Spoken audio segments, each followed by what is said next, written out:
Let's podcast alongside Joe Giglio. I'm Joe Ovias inside Eford Studios in downtown Raleigh. Thanks to Empire Properties and thanks to Copiers Plus. Check them out online at copiers-plus.com. Print assessment, document management.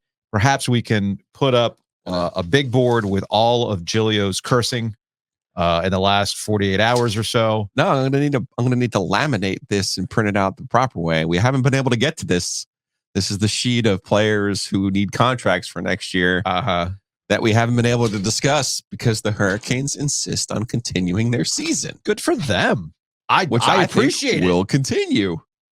Yeah, look, we talked about this going into the game. We talked about it immediately after the game, and we can talk about it today. Winning game 5 sets you up to come home, win game 6. And then after that, who the hell knows what's going to happen in a game 7? I think it's the way that they won game 5 more so than just the act of winning it. Yes. I thought the Rangers put on a clinic defensively in the second period of that hockey game last night. Mm-hmm. They blocked every shot possible. They even had Trouba block a shot that leads to a shorthanded goal. And you're sitting here going, Shesterkin, oh my gosh. Patrick Waugh should just, they never mention his name like Voldemort ever again because Voldemort, whatever the heck his name is. Don't ever mention his name again because there's a new king in the world, right? He never gives up more than 3 goals. Regardless, he was playing well in the second period as well. Yeah. So you're looking at that game going, you know what? You tip your hat, as all of the Hurricanes did in the postgame, like trying to explain to everybody the Rangers are a really good team. Mm-hmm. A really good team. We talked about it a little bit last night, and I pointed this out when talking with Maniscalco about these very, very close games, right? And the power play being the biggest, it's the weakest link in all of this, and the one thing that continues to give me concern with their chances of pulling this thing off, the reverse sweep off. Mm-hmm. And we saw it with another shorthanded goal last night. And this is where I go, the Rangers are really freaking good. They have their penalty kill down to a science.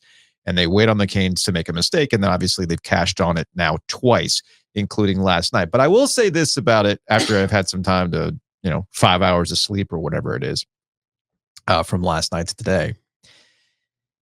You were lost in all of the colorful language you were using for Shesterkin. 1-0 wasn't going to get it done. And I think the mistake that was made by the Rangers last night was they thought 1-0 was going to get it done. Yeah, they played a magnificent second period, and they thought the game was over in the second period. The Hurricanes, to their credit, played their best game in the third period and really showed you who they are, really showed you what they're made of. It's what they've been. And I don't think it's a coincidence that it's Jordan Staal, name on the cup, Kuznetsov, name on the cup, Orlov helping Staal, name on the cup. That's not a coincidence. The easy and simple and rudimentary conversation to have about the Hurricanes are about their core and about their window and about the power play and about goalie decisions, right? Those are the easy conversations. Which, by the way, they went with Freddie Anderson last night. I know we talked about Kochetkov, or I brought up Kochetkov. Maybe I thought so too. Maybe I went galaxy brain, but I know you pointed this out. I think we all recognize this. Rod understands this group and this team a lot better than we do. And if Freddie Anderson felt comfortable and rested and ready to go, and they obviously have a couple days off, they're not practicing today, they come back with Freddie on Thursday, I'm fine with it. I get it. Rod Brind'Amour was earned the right to make that decision. Yeah. And he was willing to live or die with it. That's fine. The easy conversations with the Hurricanes, though, are, again, the core, the window, the goaltending decisions, the power play. Mm-hmm. The harder question that they ultimately need to answer is, are the players that they're building around good enough to win the Stanley Cup? Okay.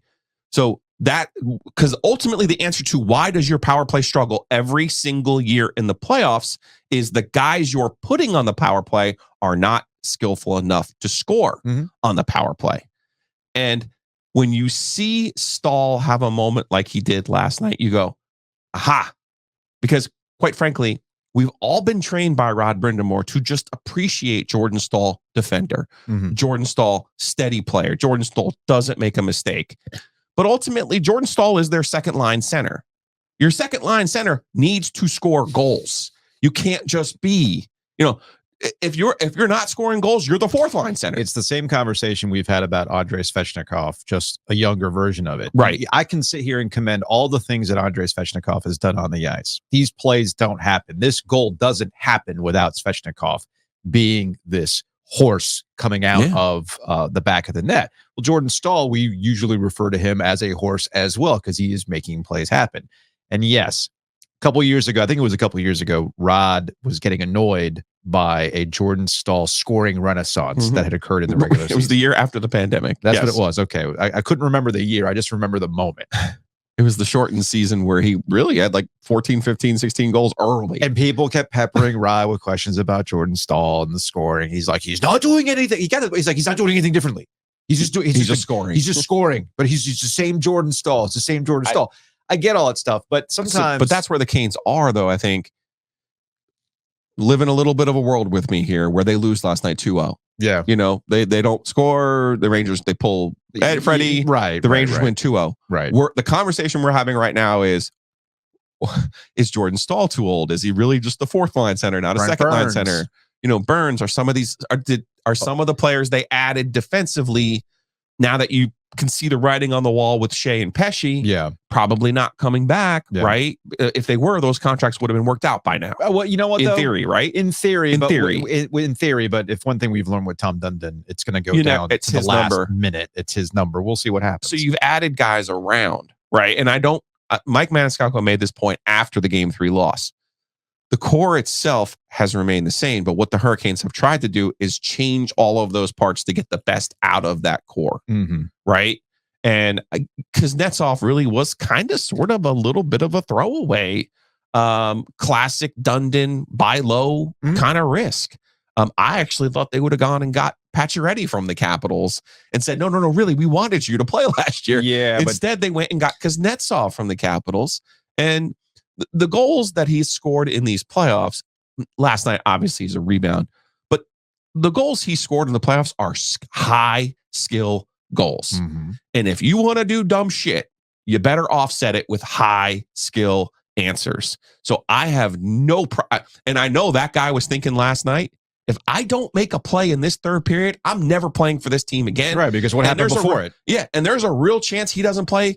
I mean, somebody else will probably give him a chance in the NHL, but you're probably not going to play for a contender after all of his background and then having the mental mistakes and penalties that he's had in this series and being benched once in this series. So it's kind of like, well, why do you live with some of these things? Why do you live with a Jordan Staal not scoring for, 2-3 weeks at a time? Because as a leader, he'll make a play like that. So I mentioned this last night. It's worth repeating again, setting up Jordan Staal talking to Sportsnet after the game. If the Canes were going to win that game, it's going to sound silly, but if the Canes were going to win it, Jordan Staal had to be the one that scored. Not because they needed him to score. Or Fishy. Could have been Fishy. Stahl's a different breed, man. Pass the torch. Different level. It's the captain. It's a guy who's doing all the things. Yes, he's a second line guy. He has to score, but it had to be him in the sense of, we're not going to lose this freaking thing because I'm not going to let it happen. It is the classic Rob Brindamore. We talked about Game 6 in Edmonton. We are not going to lose this freaking game. Let's go back. And Jordan Staal was pulled aside by Sportsnet.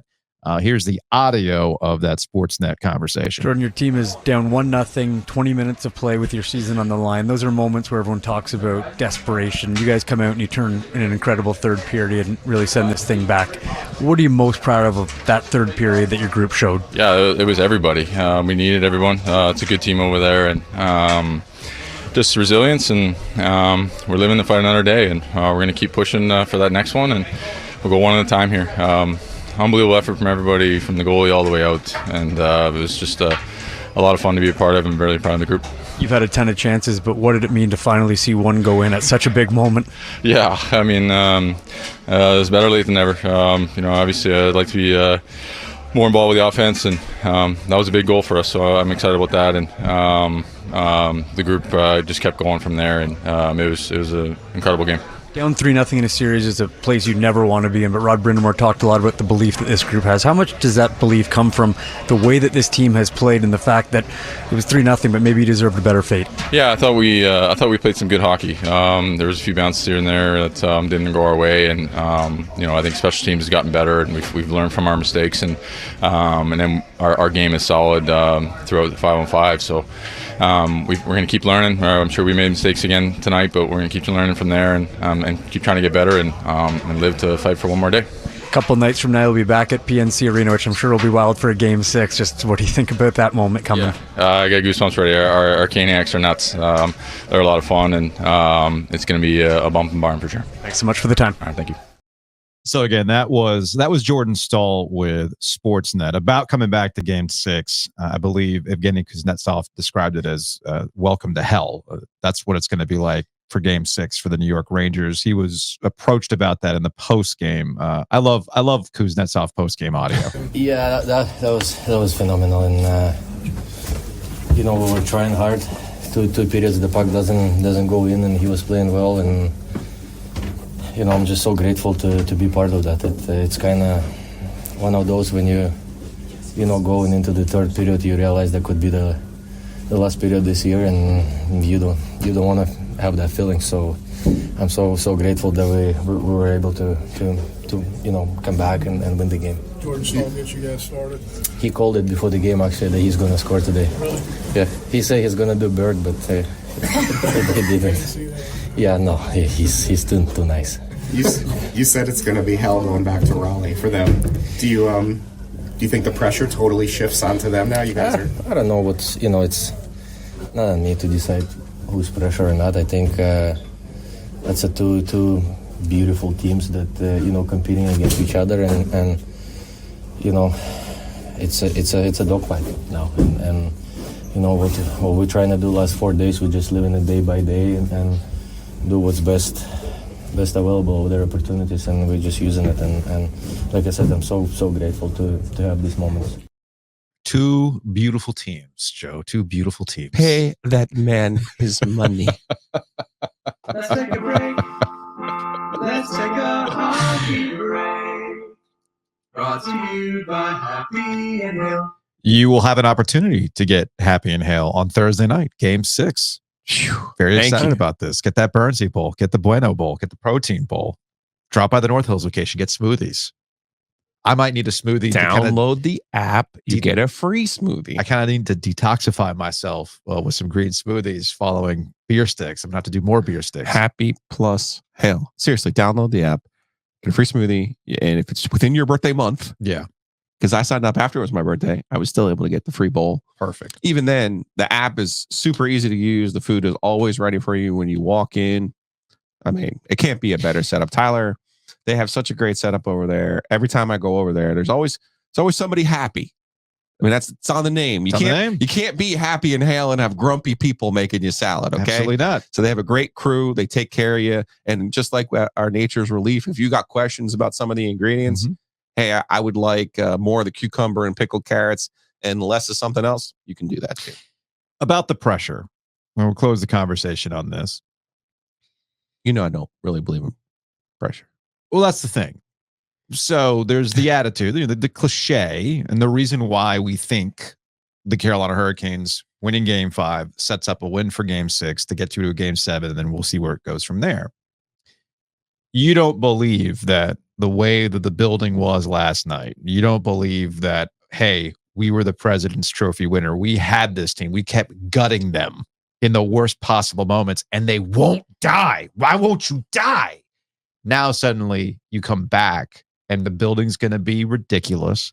And you're like, shit, if we don't win tonight, then next thing you know, we're back home in a Game 7. Now, of course, I know the cliche will be, well, this is why you have home ice advantage and blah, blah, blah, blah, blah. But I do think there is a level of pressure to the Rangers based on a team that will not go away. I think pressure is all internal. Okay. It's all an individual basis, right? As Roy Williams has taught me many, many, many, many times, buildings don't win games. People do. So if you can, like Panarin, like it was crazy loud in overtime. The guy made an unbelievably artistic play to win Game 3 in overtime. Sure. Like that, he wasn't distracted by anybody shouting or saying anything to him. The bread man was delivered. It's because there wasn't a BJ Anya like multi-cardboard thing in the background. That's why. Ultimately, though, Sidney Lowe will never be wrong. He will never be wrong. Well, your best players have to be your best players. And then they have to make shots. It's the only way you can win. The Rangers were absolutely dialed. Now, most of it was on the power play where that skill does come in handy. Mm-hmm. They were absolutely dialed in the first 3 games of this series from their top players. And since then, their top players have disappeared. It's a little bit of like a blessing and a curse, right? When you get a goal from someone like Jacob Trouba, you're like, oh, shit, we're definitely going to win this game. But you have to have the other part of it. You know what I'm saying? Mm-hmm. It can't just be, oh, we got lucky. We got a goal from an unexpected source.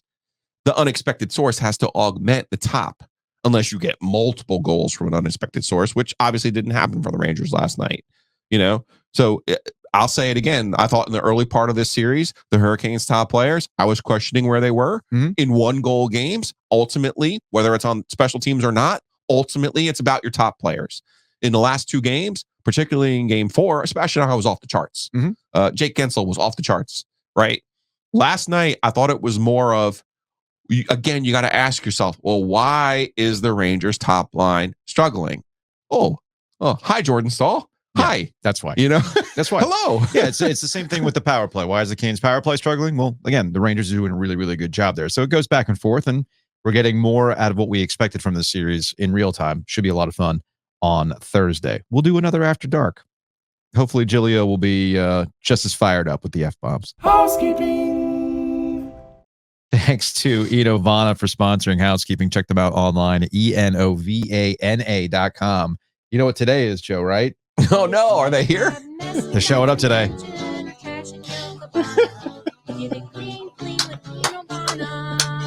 It's every 2 weeks. It's every 2 weeks. It's not every day. It's not every day. It's every 2 weeks. But whatever cleaning setup you want to do it every 2 weeks like me. I don't know. Maybe you want to get the house cleaned every day. I'm sure they can work something out with you. Man. Yeah, I get it. So check them out online at enovana.com. Green Cleaning Solutions. Mother's Day was Sunday. Thursday, we're going to give out a bottle of Eagle Rare to you, the listener or the sports mom. We've got a couple of entries, couple voicemails, 1 text. If you'd like to participate in this, we're going to do this on Thursday's show while we're out at Nature's Relief, which we'll talk about here in a second. So call the OG Sports phone, which we're going to tap into in the next segment, 919-444-2211. So when I ask about the sports mom, it could be you, the sports mom, and how ridiculous your schedule is. Totally get it. While you're balancing everything else. It could be you as a kid shouting out your mom. Yeah. Maybe it's your spouse. I love the idea of a kid being like, you know what mom really needs? Brown liquor. Hey, tell you what, man. Tell you what, Kelly's Kelly's not a bourbon drinker, but based on what we've been dealing with the last couple of days with youth hockey, yeah, she probably needs a shot of bourbon. But regardless, call 919-444-2211 for the OG Sports phone.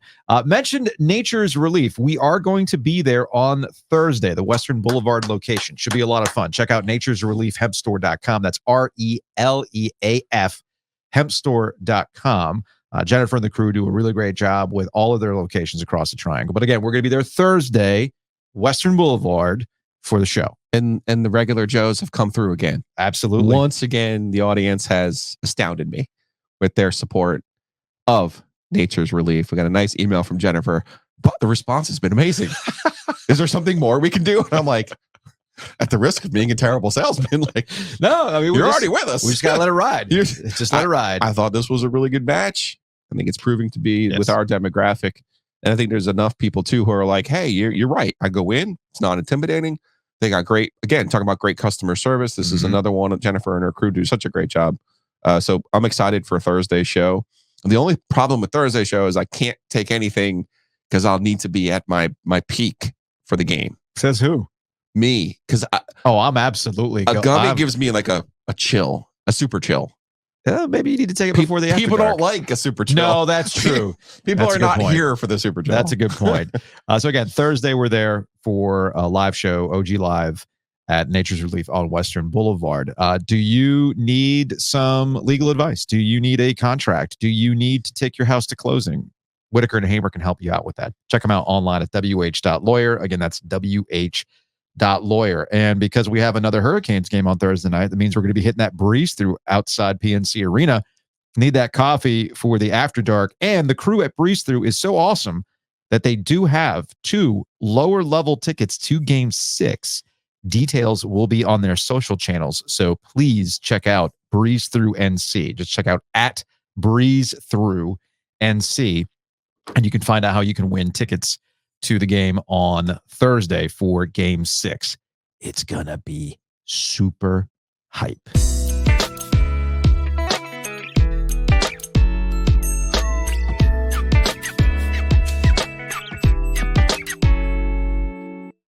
Speaking of the OG Sports Phone, it is time to tap into the voicemail. We got a few last night as people are super, super hyped up. If you'd like to participate in the OG Sports Phone, you can call 919-444-2211 because, folks, there are no new ideas.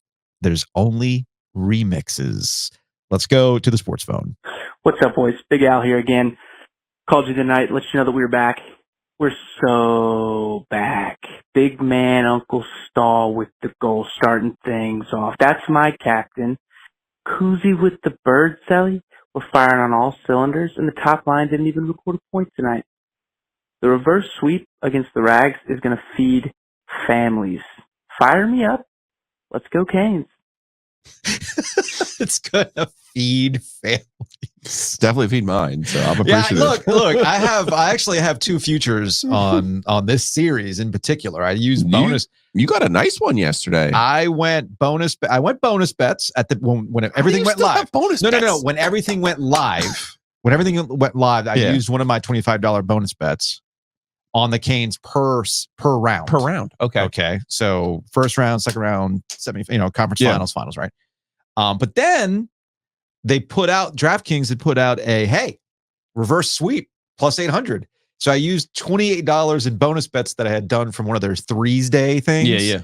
And I could pay out. I don't know if, it'll feed the family for a nice night out. I don't know, the Beefmaster, but it is what it is. Missing the forest from the trees here. Yeah, maybe. The more the Canes play, the more after darks we have, the more views we have, the more money we make. Oh, okay. Well, there's that too. Duh. Yeah, there is. Yeah, that's a valid point. Next on the Sports Phone.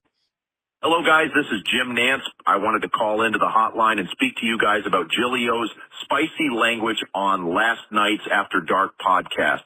I, for one, loved it. Do you know how many times I wanted to tell Sir Nick to suck my D, that pretentious prick? Anyways, I love the podcast. And to all of the New York Rangers fans, I just wanted to say, go fuck yourselves.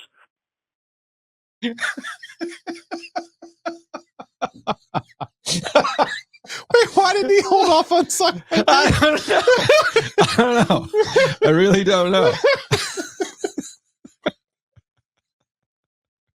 That's good.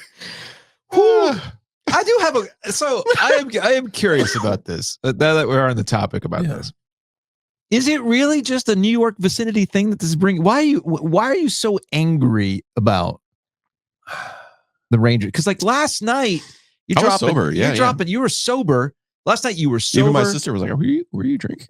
I was like, no. You were dropping F-bombs. You just had a suck my dick reference. I was like, what is happening right now? No, not mine. They were sucking his. Sure. Chuck a cock. I mean, what is going on? That was different. That's a different thing. Different round. Is it a New York? It's like when I go down to Miami and I hang out with family. Mm-hmm. If I'm there for an extended period of time, no, because I'm not hanging out with anybody. Maybe a little bit of the Miami comes out, right? But not really. So I don't know if it's like a New York thing. You just seeing Rangers stuff all the time is like a sleeper agent thing. It's like, unlocking something. I think so. I think like last night I said, for all of these years down here of my professional career, it's been, you're too hard on everybody. You're too critical. You only say bad things. And I'm just like, okay, well, then the same should be true for when the Rangers are playing poorly. Like I have no problem. This is the mistake people make. I have no problem praising people for when they are really good. And even when they're great. Yeah. Like when we've seen teams make the Final Four this year in NC State, we've seen Carolina, Roy's 09 team. Mm-hmm. We've seen Duke have spectacular teams. Zion Williamson was this supernova. I have no problem telling you when you're great. I refuse to tell you, though, that you're great when you're just merely good. Okay. I refuse. And nothing triggers me more than when people cannot tell the difference. Igor Shesterkin is good. That's it. He's not great. He's good. You want to be great? Put your name on the cup. Then you're great. You should have been able to win a game 1-0. Simple as that. Well, we should be 2-0 because they get the empty net goal. No, yeah, there's that too. There is that too. All right, next on the sports phone. Don't let us win. It's your boy Jay from Raleigh, as everybody is, but I can't believe we did it. As Julia said, if we win this game, we win it all. So let's go. See you Thursday. See you Sunday. See you next week. We keep this ride going. Go Canes. Feeding families, baby. Written in the stars, man. Feeding families. All right, Written in the stars. Next up on the sports phone. Woo! How about them Canes? You keep doing you, Ovius. Keep bringing that good vibes and juju. Keep drinking out of beer sticks and burning towels. Let's go Canes. Forgot about the towel. Yeah, well, the towel didn't work because there was an immediate loss. Yeah, but ultimately, the towel. Huh? The towel didn't work. I don't know if I don't know what's doing more damage to my body. Definitely the towel. Burning the towel and inhaling the fumes of God knows what that material was with the paint. So it was that, or the beer stick as I drank. You were fine yesterday. You were fine yesterday with a beer flavored beer. Yeah. And you were fine the other day with the Jenny. I was worried with the wine. I'm not going to lie to you. Oh man, I pounded so much water after that Charles show. That was problematic for me. Speaking of wine, Joe, I know you've got the beer stick. I gotta tell you, you need to get on the Snoop wine train. My brother told me about a minute before the goal in Game 4 that kind of saved everything for us. Go get the Snoop wine. Poured it around the table. Everyone drank it. And came back and won. Last night, second intermission, went and got the Snoop wine. We came out and did the thing in the third period. So I'm just saying, go to your Harris Teeter before Game 6, get you a bottle of Snoop wine. And if that works, we might have to combine it with the beer stick in Game 7. Ooh. I worry about the wine chugging. I'm not gonna lie to you. I've had the Snoop wine. I think it's called 19 Crimes, if I'm not mistaken. Oh, really? It gave me a headache. All wine makes me sleepy. Yeah, that's immediately. True. That's true. So here's the thing. The Canes have not lost when I've chugged alcohol out of the beer stick. Correct.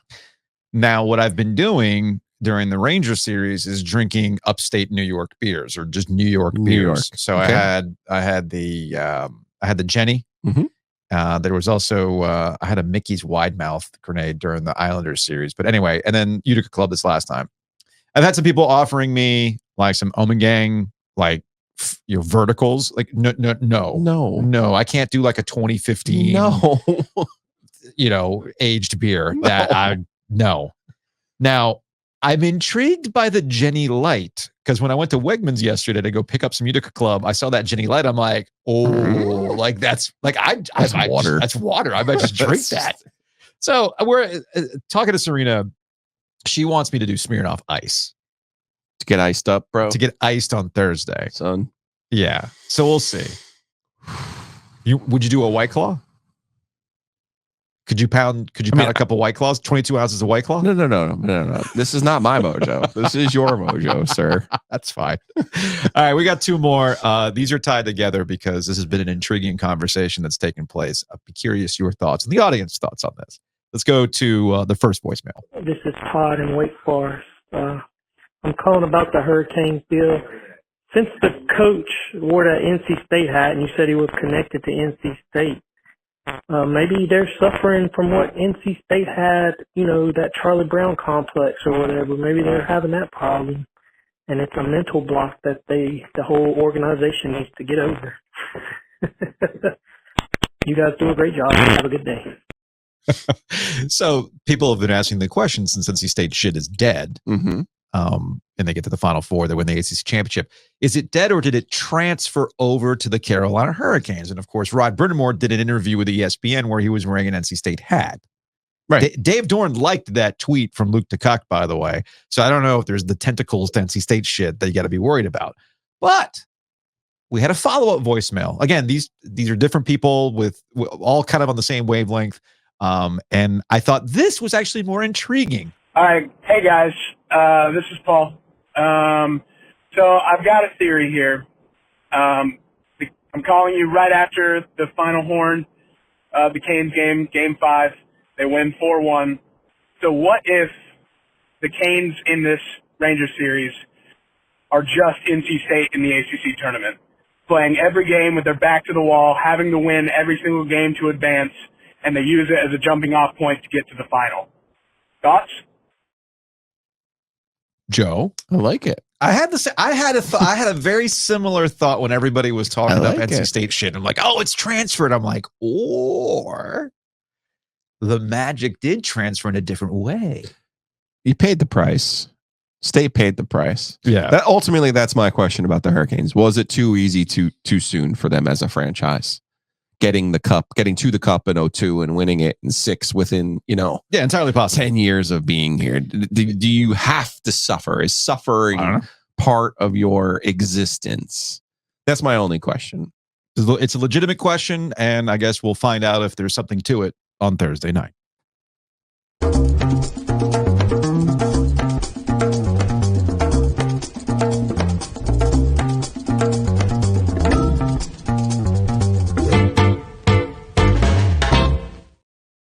Big thanks to DraftKings for hanging with us. Check them out. Download the app. Use that promo code OG24. And when you use that promo code, you can get $200 in bonus bets. How does that happen? Well, bet $5 and you'll get that $200 in bonus bets instantly. And new customers who download the DraftKings Sports app and use that promo code OG24 get hooked up with the bonus bets only on DraftKings. So the crown is yours. Gambling problem? Call 877-718-5543 or visit morethanagame.nc.gov. 21 plus, North Carolina only. Bonus bets expire 168 hours after issuance. Deposit and eligibility restrictions apply. Terms at sportsbook.draftkings. Terms are at sportsbook.draftkings.com/basketball terms. Now, the reason why I brought up basketball terms in that particular one is because while you can get on the Hurricanes and they've got that whole 2-goal thing for North Carolina customers, do not sleep on the no sweat NBA game, same game parlays. I love these. I absolutely love these.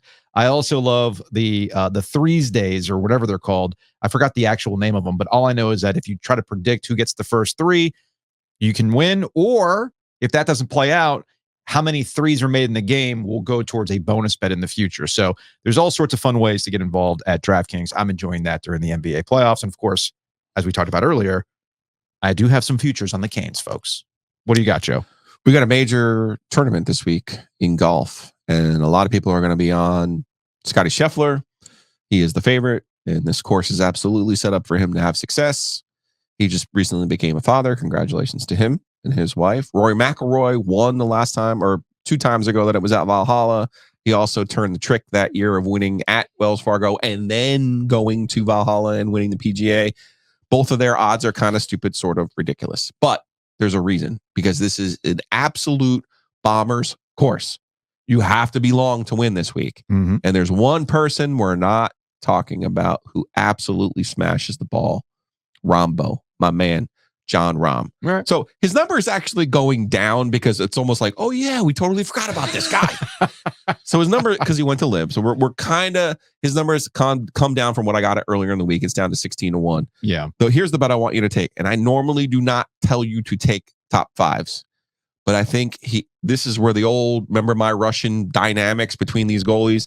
Rahm, after seeing Scheffler have the success that he's had, is going to show up this week. And I will take him in the top 5 because it's plus 330. I think that's a good bet. I think that's good money. I think he will show out.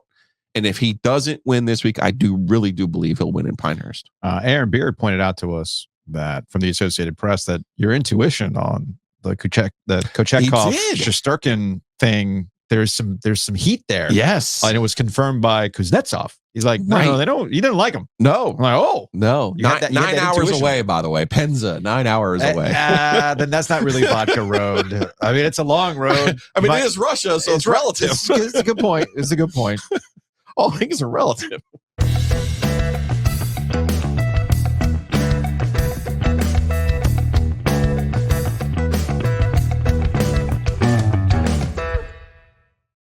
I spent some time this past weekend power washing the patio, and while I was power washing the patio, I thought to myself, you know what also needs a power wash? The Weber, because it is gross.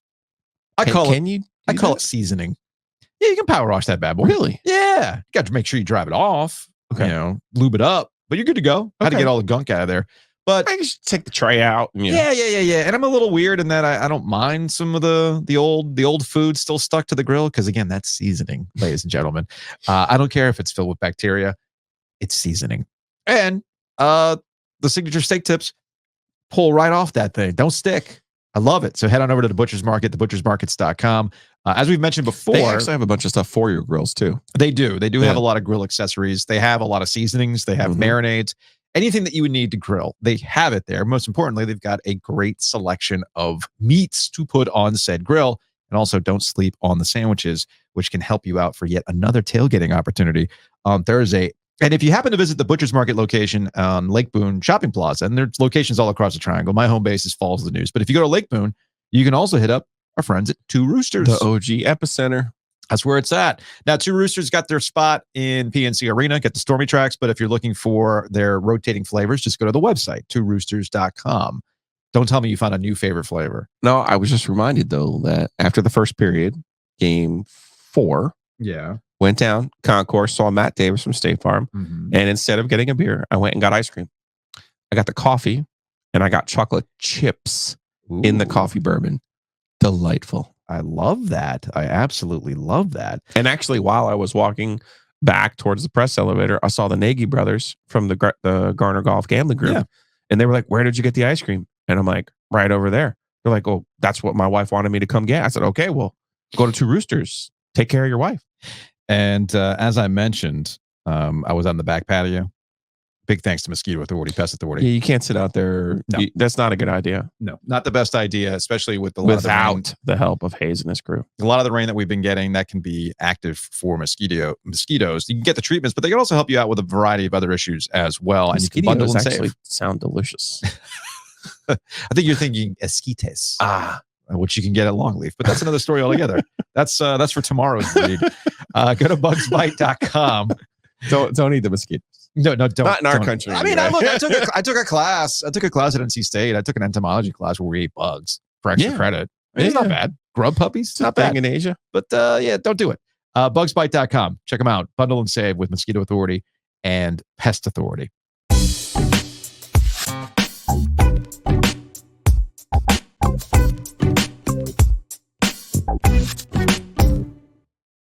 Joining us on the Heister Automotive Group hotline, he is down at Amelia Island, Florida. You can tell because there's a glow about him. He is Andrew Carter. He has been using that sea salt scrub. You look good, Andrew. Yeah, I do. Thank you so much. It's actually raining here, so it's a little bit of a dreary, not great day. I don't know otherwise, but it's always a good day to be down here with the Himalayan sea salt scrub. What did I have yesterday? Like a $16 chicken salad sandwich, an $8 coffee. Oh yeah. It's great. That's the beauty of that's the beauty of the ACC meetings, which you're attending. Everybody's freaking out about cost. Everybody's worried about money. So why wouldn't you go to Amelia Island, where I think the going rate for a room is $1,200 a night? $1,300. Oh, my bad. They do get a discount, obviously. But if you look at the ACC's $990 every year, this really is one of the league's like the biggest expenses all throughout the year. Like they have to itemize it on their $990. That's how much it costs. They spend millions of dollars down here on this thing, and they get down, and it's like incredibly lavish. I was gonna make like some internet content about this and try to like rank the vehicles in the circle out front, like in the valet line. Yeah. Because there's like Maseratis, there's like Rolls Royces, there's like all these nice fancy Mercedes like things. I remember one year, a few years ago, I drove from Raleigh down here, and my Honda Civic is still going strong. I have the same car. I'm trying to get 300,000 miles on it. I love that. And I rolled up to the Ritz for ACC spring meetings in my 09 Honda Civic that needed some work at the time. And I was like, this has to be like the crappiest car that they're going to see all day, probably in weeks. And it just, it brought me some joy. And you could tell like the guy was like, what are you doing here? I think the guy was like, you're just here for the day, right? It's like, yes, I'm not staying. How did you know? What was your first clue? What was your first clue? It's because I'm driving a decade-old 2-door rusting coupe with 175,000 miles on it. Did that clue you in? Yeah, it's kind of like before I wrecked my Honda Fit and I would show up to Wake Competition Center and the only parking available was by where the Carolina Hurricanes were parking, the big boys. Yeah, there's a little bit of a difference between a 2017 Honda Fit and the who knows what it costs for Sebastian Aho Mercedes G Series blah blah blah or whatever it is. But we're sitting here making fun of this, but it is kind of where we are right now with collegiate, with college sports, where there's all this hand wringing about money and oh my goodness and the pie while they're doing these lavish events, and then all the while we find out from a UNC Board of Trustees meeting on Monday that they want to do an internal university audit on the athletics department at North Carolina. I know Bubba Cunningham is there. I know you wrote about it in the News and Observer. This is a very curious thing that I think is actually a Trojan horse for the whole let's get out of the ACC. But, as you said, all those line item things, I'm sure the internal audit would love to see what a week at Amelia Island costs. Yeah, and you know what, man? Like, someone there would have to really sit down with me and explain the deficit accusation, the rest of what they were saying. Look, I mean, I'm not obviously I'm not an accountant. I'm not in their books hardcore. I did cover UNC for like 7 years, and like, there's never been an indication that Carolina, more so than any of its peers, because they all complain about money, not having enough of it. But there's never been like an appearance of desperation or we don't have enough or we're really worried about money. I mean, the past decade, UNC has built facilities in field hockey and soccer and track and field and lacrosse. They opened a $40 million indoor football facility in 2018. They renovated everything behind the scenes in football when Mac Brown came back in 2018. They have other projects on the docket with football and facilities. I mean, the Smith Center's not in great shape. They need to do something with that. But this isn't a athletics department that I look at and like, boy, these guys are poor, or they're really in the financial dire straits. And so my reaction to a degree when I saw that yesterday was a bit of like, what are we talking about here? Not to mention that Bubba Cunningham, among his peers, is among the most highly respected ADs in the country. Yeah. If he leave UNC this morning, he would have probably 10 offers by lunchtime, to come in and fix up somebody's apartment. That's how highly respected he is. He's going to be the chairman of the NCAA Tournament Selection Committee. I was taken aback a bit by, kind of almost how personal these attacks were on him yesterday. And I would love to get Bubba unfiltered. I understand he's not going to say maybe what's on his. Well, I think we've gotten with you too. I think we've gotten. It does seem like. No, I think we've gotten Bubba unfiltered. I think this came out last year, and I think this is all tied together. So work with me here, Andrew. Bubba Cunningham was outspoken when Florida State was doing their saber rattling, when they were having their board of trustees meeting, and they it worked out like a message board cosplay. I mean, that's how it all kind of played out with the Florida State Board of Trustees. And you see Clemson doing the same thing. And we know that the North Carolina Board of Trustees, both the university system and then, of course, the actual university's Board of Trustees, are highly political in nature compared to other boards across the country. So you got a confluence of things going on. I think the guy who made the most amount of comments is actually running for some sort of election on Thursday, if I'm not mistaken. And we also know that it's easy to score political points when you're acting as though you're doing it under fiscal responsibility. But I think Boliak is the guy's name. He gave the game away when he talked about the ACC's deal with ESPN. He gave the game away. And that all of this is to try to position. Basically, they're frustrated with the way Bubba has handled this in essentially backroom dealings, silence, probably positioning Carolina best they can without all of the circus that you've seen at Florida State and at Clemson. Try to handle it a different way. They're fed up with it because I guess they don't feel like they're getting any sort of progress. Maybe they're jealous that Florida State and Clemson are getting all of this discussion, even though you and I both know. And any national college person will tell you that the actual school in the ACC with the biggest brand that is another conference would want is North Carolina. So rather than letting that do the talking for itself, I guess somebody on that board's got a wild hair and they want to feel needed or wanted or get the quotes to compete with Florida State and Clemson. And I think it's horseshit. Yeah, I think you summed it up well. I think the problem with a lot of this stuff to me is you have a lot of trustees and people in power at these schools who talk and behave like message board posters. Yeah. It's, and you see this sort of in politics in the U.S. You see it in a lot of aspects of our culture. From someone who's covered this closely, who covered UNC, who's been around the ACC for a long time, I find it a little bit silly and suspect. And not to mention, let's be honest here. Okay, Florida State and Clemson suing the ACC. It's about a lot of things, but really it's about football.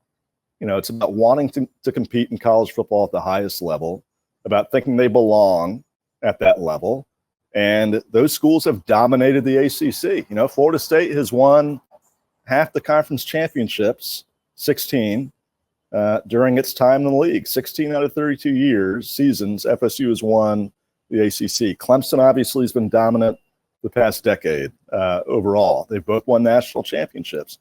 UNC in football has not won the ACC since 1980. I get that UNC is a huge brand.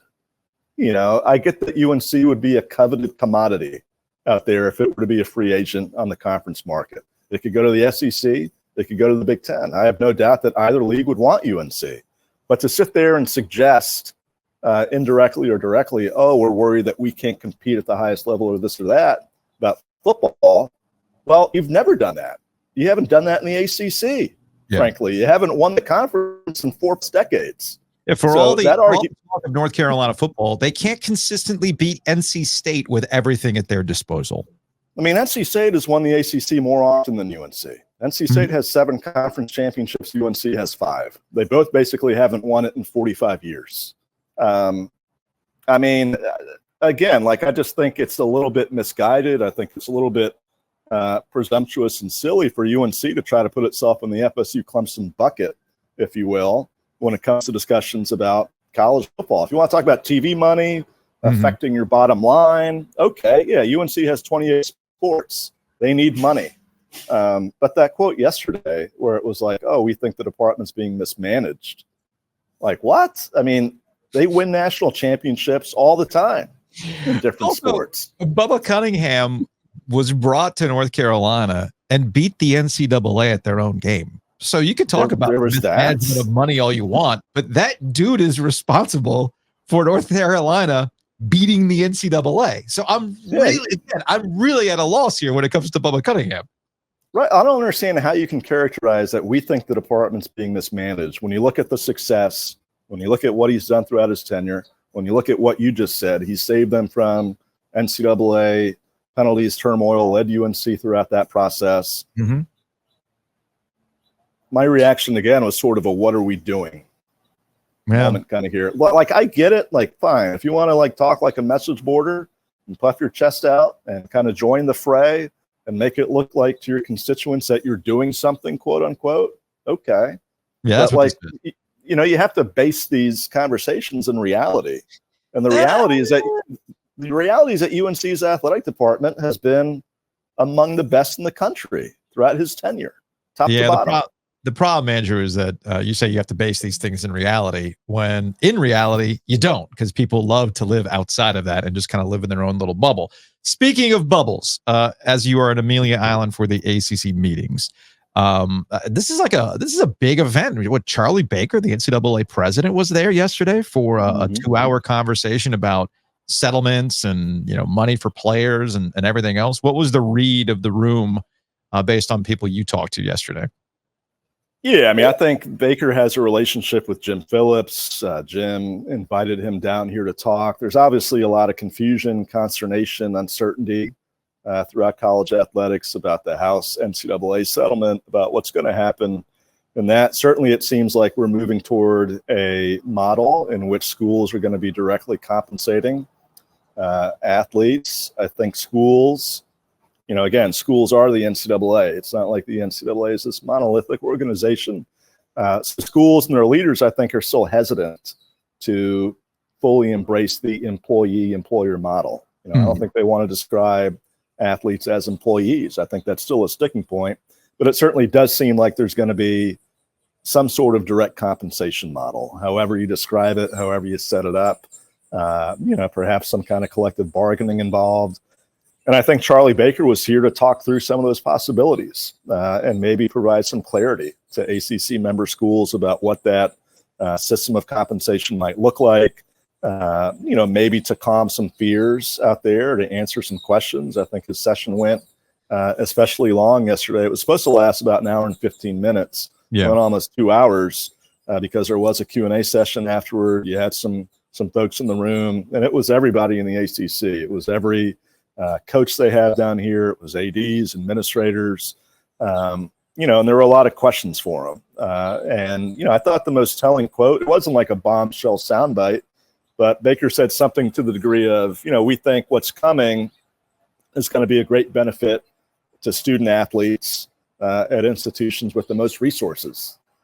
And obviously, that's a part of it that everyone is trying to be in that group of schools that has the most resources. And obviously that's why there's a ton of pressure going on with these schools. But basically, I think he was here to answer questions, maybe give an indication of what's coming. He really didn't provide a timeline with us in the media scrum yesterday about when this stuff might be coming in terms of a settlement, what it might look like. But I think we are very close to having, for the first time in history, a system where schools are paying athletes directly, at least over the table.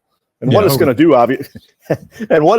obviously, is, it's going to maybe reduce the importance of fans providing the payroll through NIL collectives. You're going to have school. That's still going to be a part of it. Yeah, they'll always find a way to get money out of people. So, but you're going to have schools paying athletes basically off of media rights deals and revenue they get, et cetera, et cetera. So he was here to talk through all that and, provide some clarity and insight, and we'll see. I mean, it's a wait and see kind of thing as to when this stuff becomes reality. So we'll say goodbye on this so you can get back to your Himalayan sea salt scrub schedule. I should have had a little baggie here to show you guys. Please bring some back. I'd love to have some in the studio. All right. You never know when you might need it while we're recording. It is very soothing, I will say. What does Jim Phillips hope to accomplish this week, given you have publicly Florida State and Clemson in court with them, and then obviously we kicked the week off with UNC's Board of Trustees, again, setting the table for their own saber-rattling to get out of the ACC. So what does Jim Phillips hope to accomplish while all this stuff is going on? It's a great question. I'm really intrigued as to what he's going to say tomorrow. Like last year, his messaging, and I wrote this last week or whenever it posted, his messaging at the end of spring meetings was, we're all in this together. We believe in the ACC. We want to work together. We're committed to each other. Emphatically. He used the word emphatically.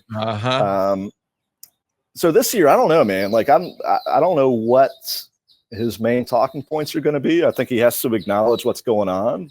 I think he has to,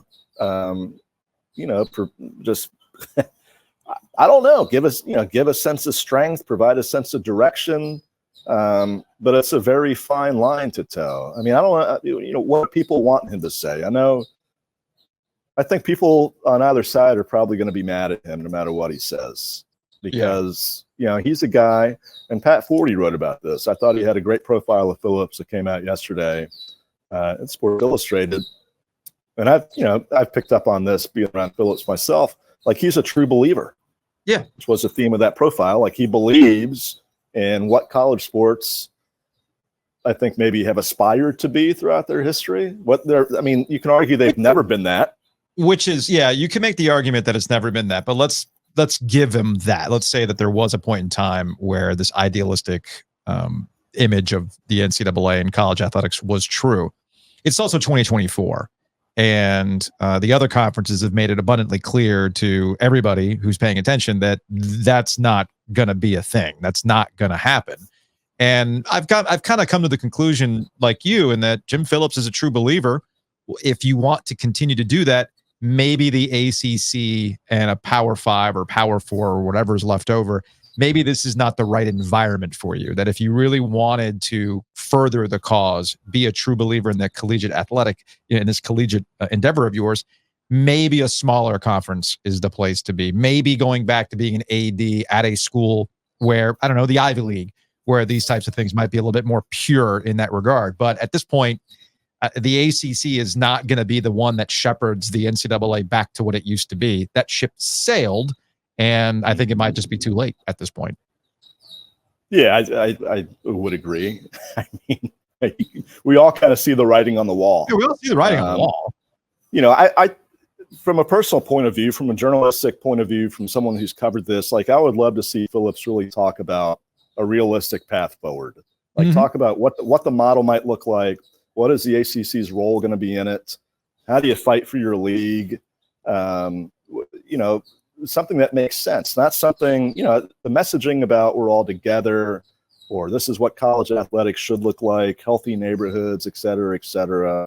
Like, I would love to hear him come up with a forward-thinking plan of how can the ACC retain a place at the table of major college sports. Like, what's your level of involvement maybe with figuring out a way down the road to perhaps separate football, which I think could solve a lot of issues. Do you go back to a system like in the 80s where you had 60-something teams collectively negotiating a TV contract? Now, that failed when Notre Dame broke off in 1990.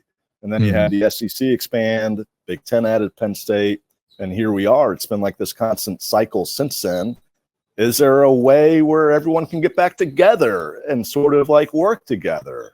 Do you talk about that? I mean, not that there's much motivation at this point for Sankey and the Big Ten to do that, but like, is that an idea that you can consider? Like, let's hear some forward-thinking ideas about trying to rescue college sports, because obviously, like, it is a mess. And people talk about NIL.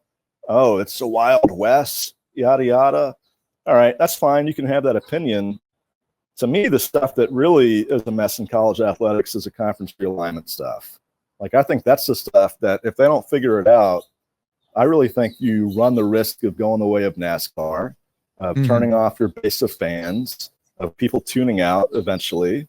Like, sure, it's going to be cool to a degree, like in the coming years, if it's nothing but the so-called big boys playing each other, or if you have these super leagues. All right, I can see it. But I think eventually over time, you really run the risk of ruining your product. And so let's hear some forward-thinking ideas from Phillips about how you avoid that, how you save college football. Let's hear some stuff about college basketball, fixing the ACC's narrative problem. At the least, I think he should be fighting for the league as it is, to the best of his ability. Like, that's what I would like to see from him. I think if I can kind of read into what's been going on since the ACC tournament. Since the ACC tournament, I think they've at least attempted that. We can debate whether or not it's effective, but I'll be the first to admit I've been asking Jim Phillips to be a little bit more proactive, do a little more pounding of the table. He started to do that. Again, you can buy what he's selling or not. He's at least attempting to do it. We'll see what he has to say this week at ACC meetings in Amelia Island. Andrew Carter, News and Observer. Appreciate it, man. We'll talk to you later. All right, Joe. Thanks, man. Appreciate you.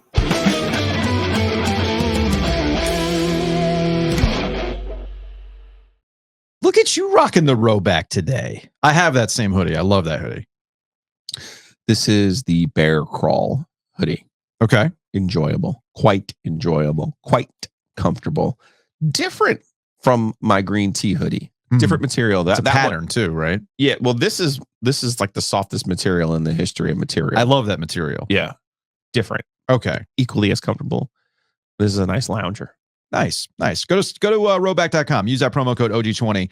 We've talked about the hoodies. We talked about the polos and the shorts and everything else. But may I point you in the direction of squirts for a special someone in your life? Bottoms, active squirts is what they're called on the. Or if you're one of the 10%, depending on the day, the women in the audience. Yeah. Go to rowback.com and check out their activewear because I love the names. And they have great names. Oh, okay. To answer the pocket question, there is like a yoga pant pocket for your phone. Because what I've noticed, I noticed trends, like guys around Raleigh always look like they got to be the stay ready all-stars at any moment. Get on the course. Yeah. At any moment. Yeah. Webb Simpson could hit you up and be like, hey, I can't make this. I need your help. I need your help on the read. Or we gotta, hey man, my one guy fell through. You want to join our foursome? Because that could happen at any moment in Raleigh. Okay. Yeah, and you guys know who I'm talking about. If you're sitting there going, damn, Obi's is calling me out. Yes, I'm calling you out. But I've also noticed another trend in that at any moment, a tennis match could break out. At any moment, pickleball could happen right there. And that's where Rowback comes in. And that's where you can get your squirt. So go check that out. Big thanks to Hometown Realty for sponsoring Ovius and Gilio. Check them out, myhtr.com. We're sitting here talking about closing. We're sitting here talking about confidence. The Canes clearly have it. You can have it when it comes to buying and selling your home with our friends at Hometown Realty. Check them out, myhtr.com. And also thanks to Sporkle Trivia all across the triangle. Check them out online, sporkle.com/OG Triangle. Big thanks to Jason, who did our OG Birthday Bash trivia at Shady's a couple of weeks ago. You can put your knowledge to good use by playing Sporkle events, trivia nights at various locations, including the ones where Jason hangs out, including Shady's. Thursday night, they got the music quiz. I have a lot of fun with that. It's at 7 and 8 o'clock at Shady's in Garner. Jason's also at Driftwood Cantina on Sunday, 4 and 5 o'clock for the traditional pub quiz. But they also have a bunch of other opportunities, including Tuesday nights at Buffalo Brothers in Cary. You can also check out their spots at House of Hops, the one on Bale Street in Raleigh, and of course in Pittsburgh, which is a sneaky good location of House of Hops, by the way, on Thursdays at 6 and 7. So big thanks to Sporkle for sponsoring Ovius and Gilio. Let's get to the lightning round.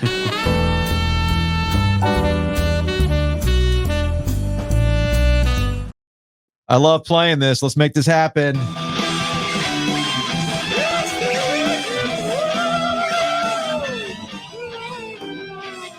Lightning round.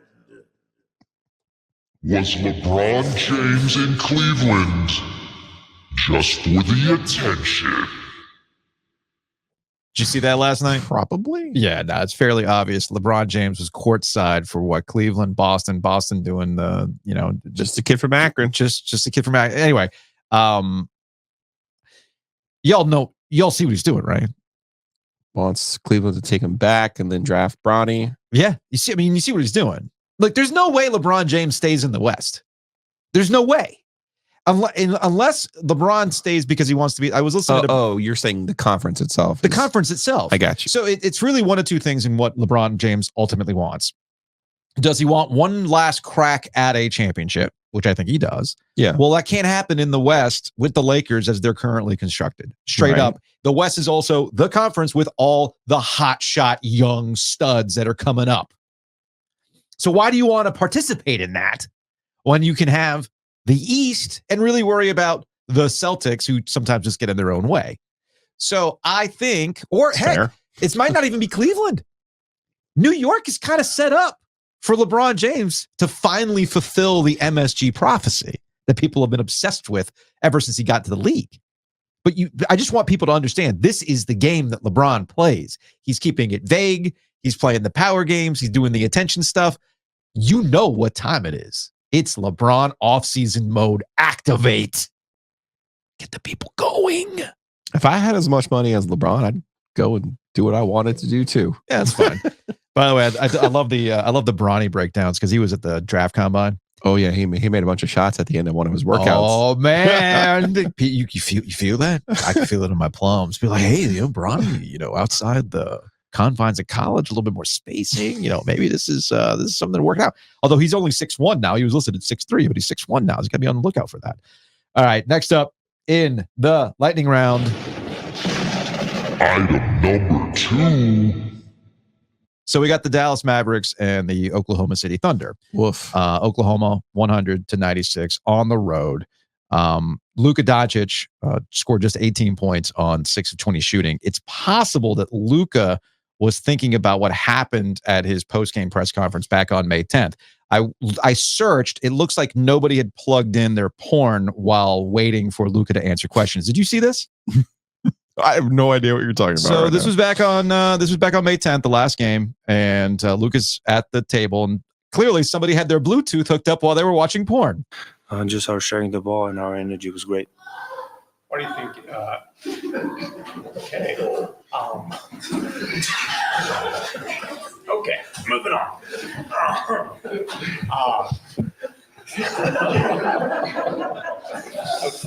I hope that's not live. I hope that's to what? I hope that's not live. I have so many questions. I don't have any questions. I know exactly how that happens. Do you know?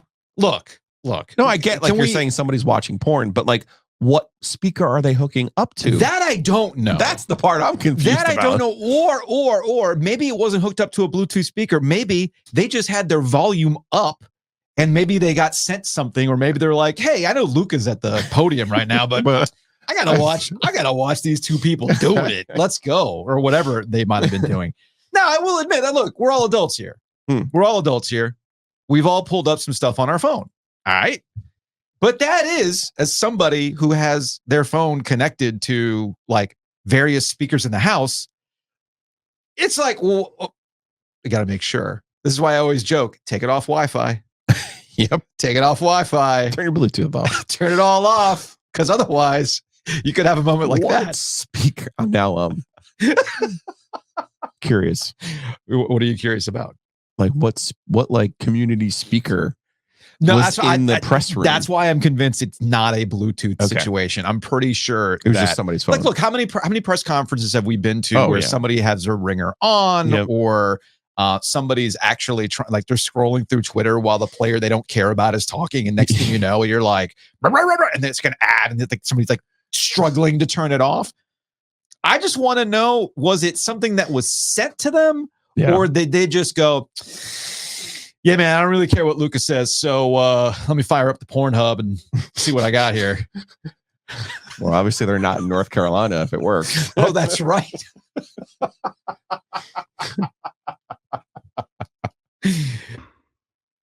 Turn your Bluetooth off if you're going to watch porn, kids. Item number 3.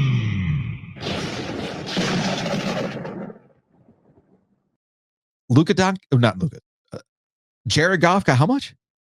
The Gostrich. Whoa. One of the great trades of all time. Give our Detroit Lions some credit, please, sir. Jared Goff agreed to a 4-year contract extension worth $202 million, $170 million of that guaranteed. It makes him, at an average annual salary of $53 million a year, the second highest paid player.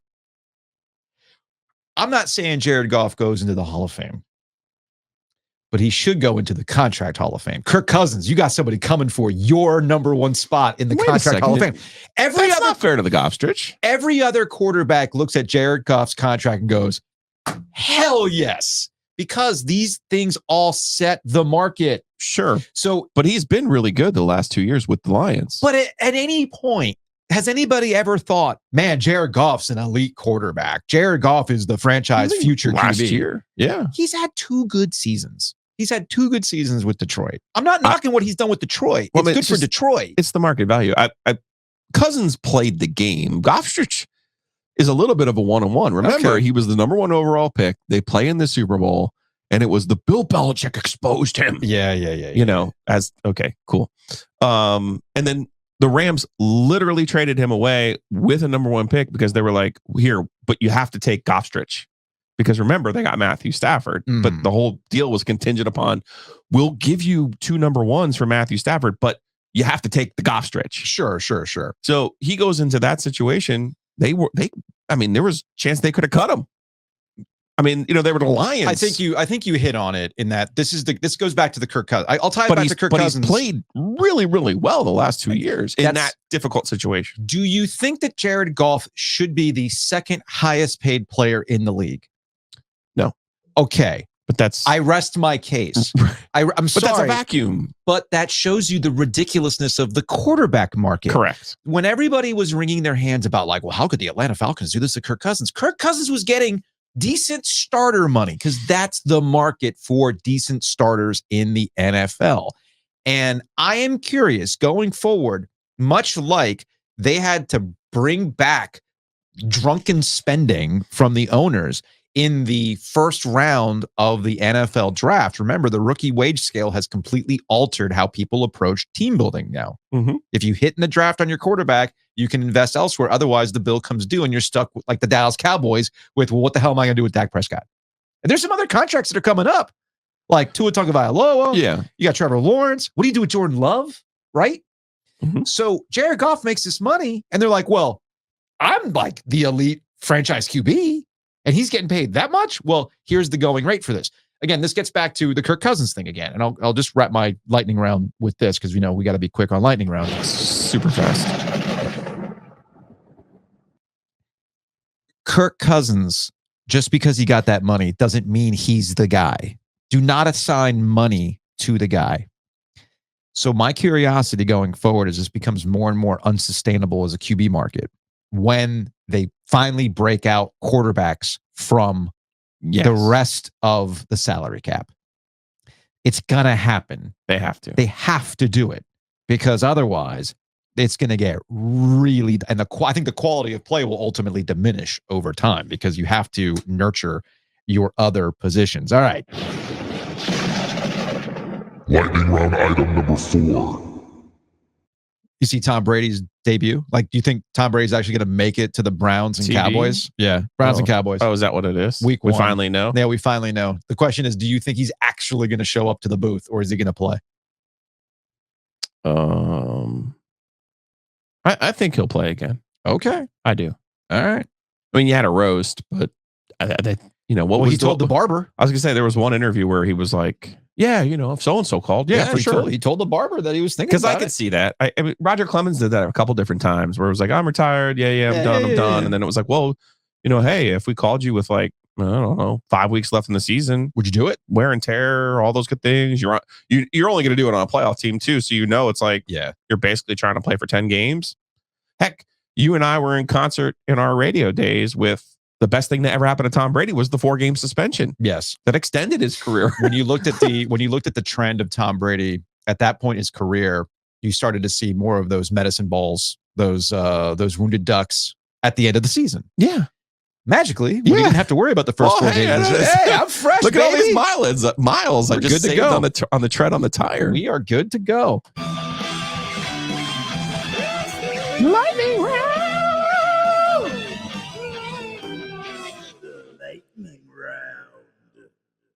We kept it pithy.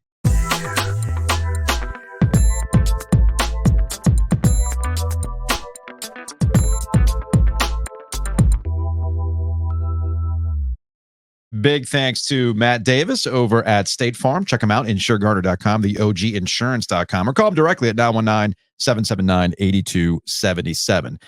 It's all big thanks to Matt Davis, who's been sticking with us. We appreciate that. So save money. Go with him. As you mentioned earlier, Joe, the OG listeners go out. They support the podcast by supporting our sponsors, whether it's getting ice cream, Nature's Relief, but you can also save a lot of money for all those fun things by going with Matt Davis at State Farm. Yeah, he's on a trek across the country right now to Wyoming. And you want to make sure all your insurance is squared up and safe before you do that. Home, life, auto, all those good things. And save yourself some money. You know, that's what this is really about. Have a conversation with Matt. And while you're there, if you want to have a conversation about how to invest your money, and your retirement planning. Matt can help you with his financial services as well. So give him a shout. Here's the card, State Farm. And then, of course, we have our codes.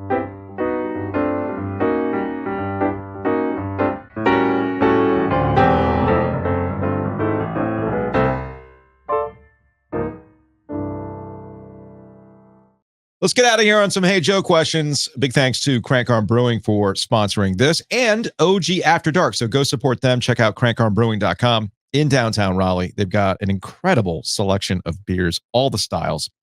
I'm a big fan of the beer flavored beer, like the Bike Pump. They got a really good Kolsch as well. Don't sleep on their Saisons. Really, really good. Really, really good stuff. Great selection. They also have beers to go. Yes. So that's a good thing. They're also in the Sip and Stroll district. And you can get them at the Butcher's Market. Yes. Love a good crossover. Let's go to the YouTube comments. They would definitely like my bike. Oh, absolutely. They would appreciate my bike. Would. I feel like you don't appreciate my bike. I'm just going to be straight up with you. I think it's a frivolous purchase. Okay. You are, look, man. Trying to save us money. This is called, I think that's a waste of money. So here's the thing. In 2 years, though. Wow. It'll pay for itself. It's like a timeshare. You want to timeshare that bike? I couldn't even say it with a straight face. No, look, man. I only know this because it comes with growth. Because you know how many things. Maybe one of these days, I get my dad on here to tell you the story of the Palm Pilot. Okay. Oh dear. Remember the Palm Pilot? Vaguely, yes. All right. So I was ahead of its time. I was convinced, Dad, if I get a Palm Pilot while I'm in college, I'm going to be so on it. I'm going to be so organized because everything's going to be right there. I can take notes with it. You know what I did with that Palm Pilot? Was there a game on there? I loaded up with games. Yeah. It was a complete frivolous purchase. Yeah. And now, my parents will associate the Palm Pilot with is this a thing that's going to be like the Palm Pilot? So that's what I kind of view this bike as. Like, you could be hot shit for like a month, and then it's going to be June. Literally hot shit. You're going to be swamp, not that far. Swamp ass at 8 o'clock in the morning. So anyways, this is the thought. All right. Speaking of you, last pod is from Dare. Last pod I said Gilio was looking like Nicholson. Now he's gone full Shining. Might have been the case. Might have been the case. Totally fair. Like this is from Eric. Like how all the Canes, all the Rangers fans leave after they realize this hurricane is a Category 4. Never underestimate the Canes. Giving up from SB, giving up the shorthanded goal in a playoff game is awful. Giving up 2 in 3 games is disgraceful. It would be a real shame and disappointment if our year was finished because of abysmal special teams, but isn't that almost always a story for us? So frustrating. That being said, what a performance to not let that shorthanded goal totally deflate the team.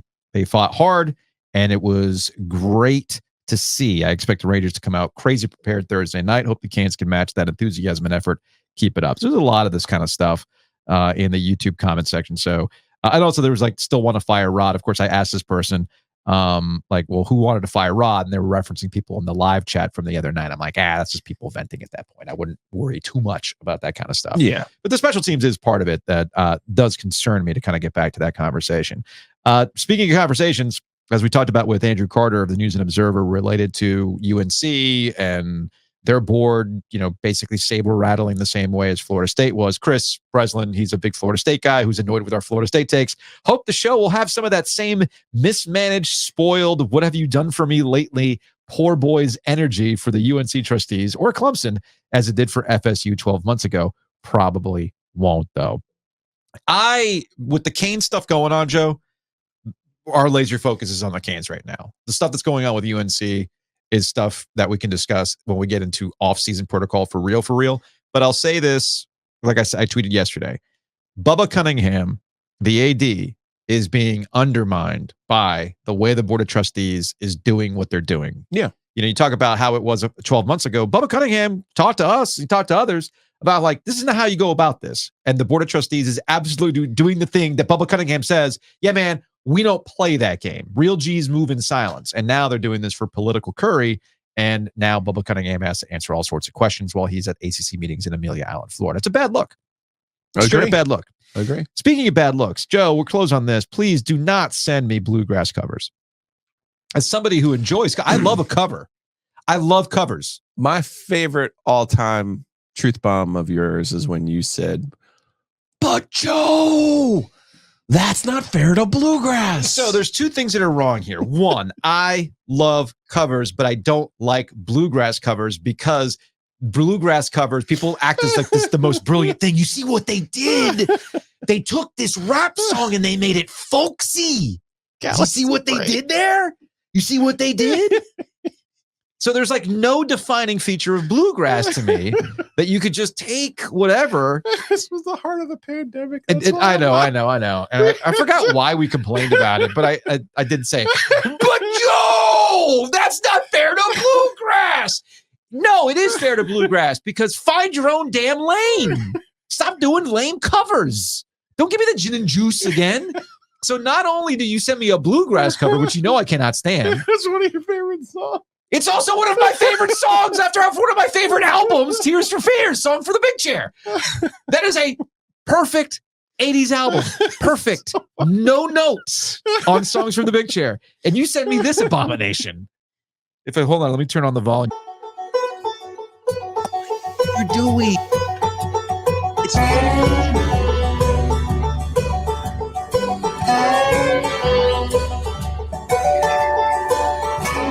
at a brewery. Cool. It's a nice mic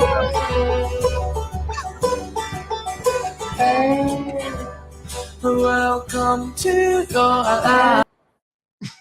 No. The only thing worse than that are those coffee shop acoustic covers that somebody uploads to YouTube. We're like, we're going to take this song and just do like a really, soft stripped version of it.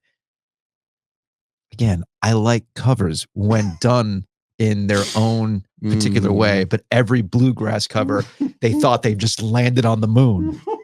Every single one of them. That's not fair to bluegrass. I'll say this about bluegrass. It's actually good background music. Anyway, that's going to wrap it up for today's show. After Joe triggered me, we will see you tomorrow.